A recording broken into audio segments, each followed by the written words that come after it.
سلامونه او نیکې هیلې احترامات میمنه قدرمنو اوریدونکو تاسو کولی شئ د پښتو شو چینل څخه د افغانستان تازه او مهم خبرونه واورئ.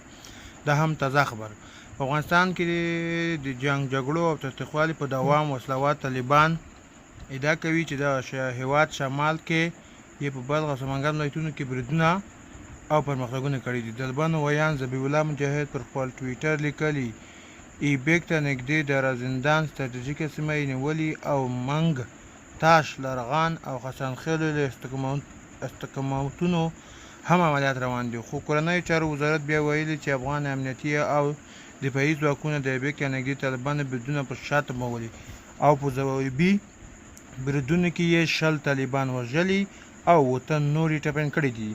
د بلې له خوا طالبان ویان ادعا هم کړې چې سمنګانو کې یو شمېر پخوا مجاهدین قوماندانان او مخکنی سناتور محمد آصف نبي جان محمد آصف اعظمي د خپلو شاوخوا 250 وسلوالو په ماتله له دوی سره یو ځای شوی دی.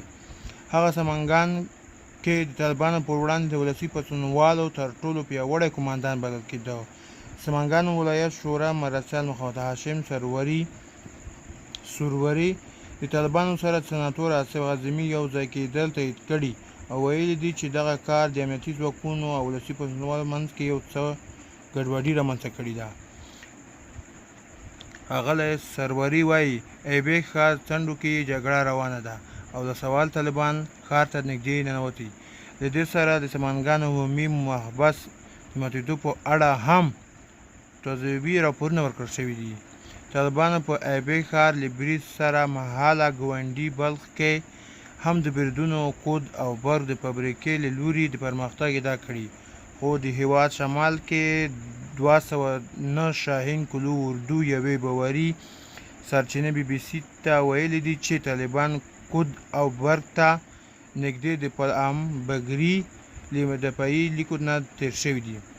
دا سرچینه وایي دغه لیکلي پیاوړي او له هوایي ملاتړه برخمن دي.